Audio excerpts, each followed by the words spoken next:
Saudara, pada akhir-akhir ini saya banyak memikirkan atau merenungkan kenapa ya di tempat kita, di kantong-kantong Kristen itu begitu terjadi perjudian, narkoba yang begitu banyak ya, yang begitu tinggi persentasenya.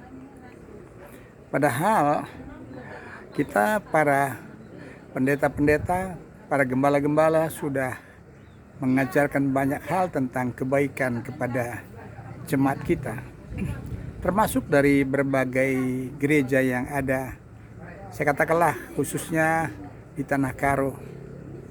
Tentu saudara, kita harus belajar, kita harus berani mengkoreksi sebetulnya apa yang gereja telah lakukan, apa yang gereja telah perbuat. Karena menurut saya saudara, soal moral, soal perjudian, soal narkoba, itu tanggung jawab gereja begitu tinggi saudara. Ya, karena gereja itulah yang motor untuk memperbaharui semua karakter ataupun semua yang perbuatan-perbuatan yang tidak baik itu menjadi baik. Lalu kenapa itu tidak terjadi? Saudara, ada dalam renungan saya, karena gereja itu tidak membawa dampak, tidak melakukan sesuatu yang seharusnya. Kalau kita renungkan sebentar, kita sebagai hamba Tuhan, pada awalnya apa sih yang kita inginkan ya ketika kita memutuskan untuk melayani, saudara? Kalau saya dulu ya, saya pikir saudara ya, pertama saya memutuskan untuk menggembalakan, melayani adalah mengumpulkan orang-orang supaya datang ke gereja, supaya saya ajar, supaya saya khotbahin, begitu saudara. Dan saya sering sekali berkata untuk saudara ya menyelamatkan, kata-kata menyelamatkan saudara. Saya bahkan sangat radikal ya, karena saya rela ya menjemput jemaat dimanapun mereka berada dengan susah payah, supaya mereka itu bisa konsisten untuk datang tetap beribadah, saudara. Jadi saudara, itu yang saya pahami pada masa dahulu. Artinya saudara, saya sebetulnya tidak mengerti untuk apa saya jadi pelayan, jadi gembala. Seharusnya saudara, kita sebagai gembala adalah bertanggung jawab untuk membawa setiap orang itu saudara berjumpa dengan Tuhan.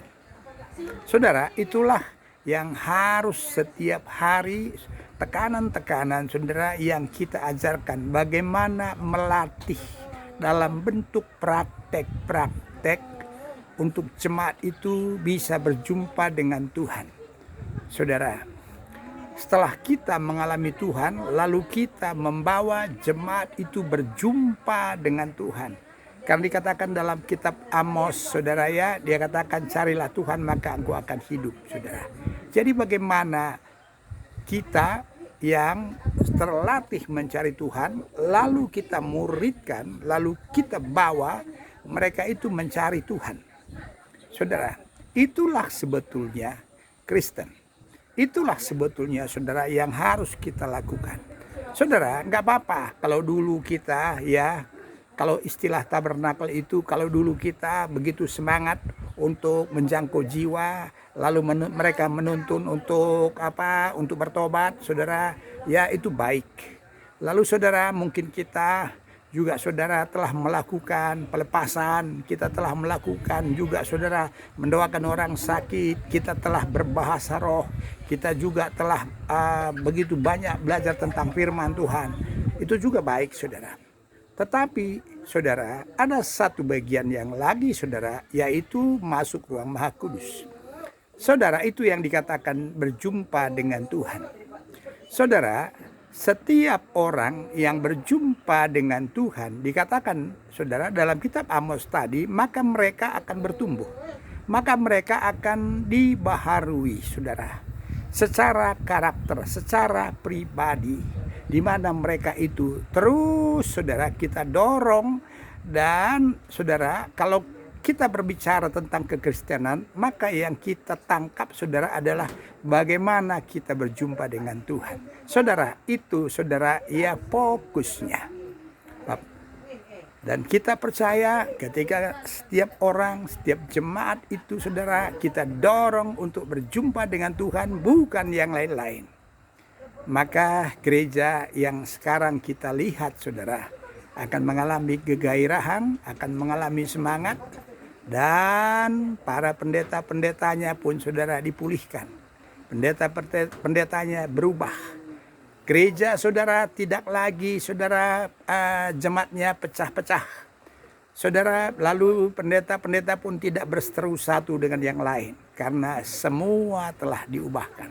Saudara, itulah kunci. Bagaimana kita dan juga jemaat kita terus terfokus mencari Tuhan. Biarkan Dia yang mengubahkan kita. Tuhan Yesus memberkati. Amin.